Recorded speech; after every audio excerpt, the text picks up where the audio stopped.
first IKEA hack, we're going to be making this concrete lamp, and for this you're going to need one of these lamps. They come in rose gold, silver, or black. You're going to need some concrete, some sort of container to mix the concrete in, and then you can get a pack of these little storage containers for your drawer. I'm using one of them for a mold, and I definitely recommend using this because it makes everything super simple. So starting off with the lamp, it comes with this little base, and I find that the base is extremely heavy, so we're not going to use that. So the good thing about these little storage containers is you can flip them over and they have a little zipper in there. So basically you can put the lamp in and then take the cord of the lamp and string it through the bottom.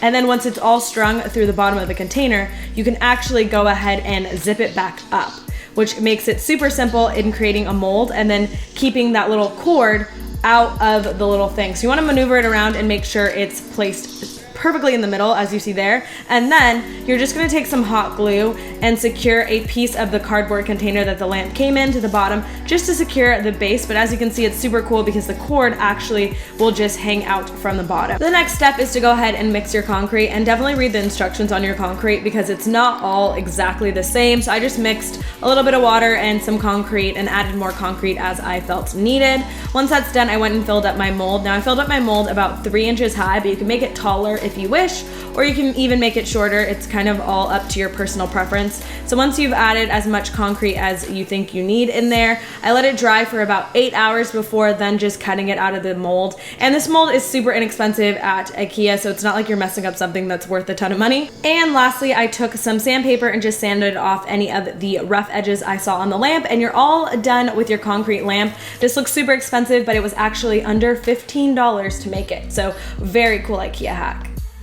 Next up, we're making this candle holder, and this hack is just to share with you that you can make anything from IKEA match your room as long as you have an open mind. So for this, I am taking this handled candle holder, a pair of pliers, and I'm also taking some hammered spray paint and some faux plants. So for this, I basically just didn't want this handle on the candle holder, so I simply removed it. I then took my pliers and carefully bent back the little supporters for that handle just because they were a little sharp and I didn't want them to be sticking out just in case. And this is also what we're gonna use for our faux plants, as you'll see later. So basically, this is super simple. As you can see, there's those little tabs in there and you can bend them back and then remove all of the glass pieces from your little candle holder. So that's what I did. Carefully removed all 4 of those glass pieces. Now be really careful with this. You do not want to break the glass. So after you're all done removing all of those, you're just going to go in and add 1 layer of that hammered spray paint. All you needed was 1 simple layer and it looks like this. I then went back and added those glass pieces back in very carefully. Again, like I said, you definitely don't want to break these or scratch them or anything like that. Once I was done with that, I just took 2 little faux plants and added them where the hooks used to be. It just matched my room a little bit better. Lastly, I just went ahead and added my favorite candle, and I'm all done with my new candle holder that is definitely budget friendly and looks a lot more expensive than it actually is.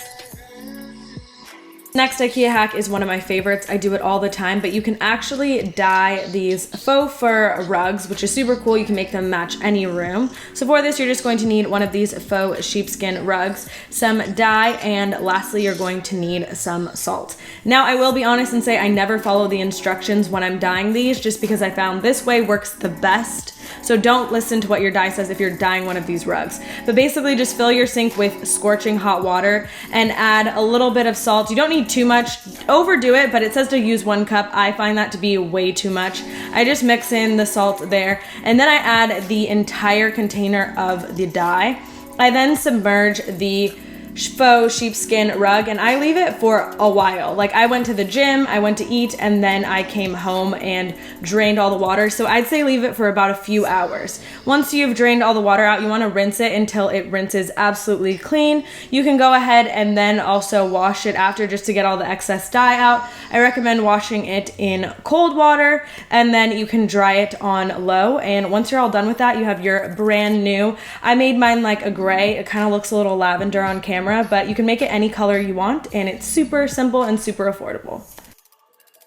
The next IKEA hack is definitely something you've seen me do before, but basically you can take an IKEA pillowcase and turn it into absolutely anything you want. And you guys always ask where I get mine from. They're from IKEA. They're like $3 to $4. So for this one, I just decided to make something kind of trendy and Tumblr. So I'm using a blank pillowcase, some fabric letters, fabric glue, paint, a sponge, scissors, and a Sharpie. So for this, you're just going to draw out a triangle onto your sponge. It's as simple as that, and then you're gonna take your scissors and cut it out carefully. Keep in mind that this kind of messes up your scissors when you're using this type of sponge, so don't use any scissors that you care about that much. They'll still work after, it just kind of makes them a little gritty at the bottom, if you will. So yeah, keep that in mind. So once you're done cutting that out, you have your little stamp, and I just used some of the silver paint and I stamped on some triangles. I didn't want it to be like super perfect or super fancy or anything like that. I wanted it to have like a little bit of a vintage vibe, so I didn't make the triangles perfect, but I did about 4 or 5 rows of those triangles. Once I was done making those triangles, I went in and stretched out the fabric and decided where I wanted to place on the fabric letters. I then just glued them down with some fabric glue. It's as easy as that. The fabric glue dries pretty quickly, and once you're done with gluing those down, you can just add in a pillow that you already have or one of their pillow fillers, and you're done with your new pillowcase. So those were my IKEA hacks. If you enjoyed them and you want to see another one, let me know in the comments down below. Give this video a thumbs up if you enjoyed it. Subscribe to my channel if you haven't already. Check out my other DIY videos, and I will see you guys in my next video. Bye!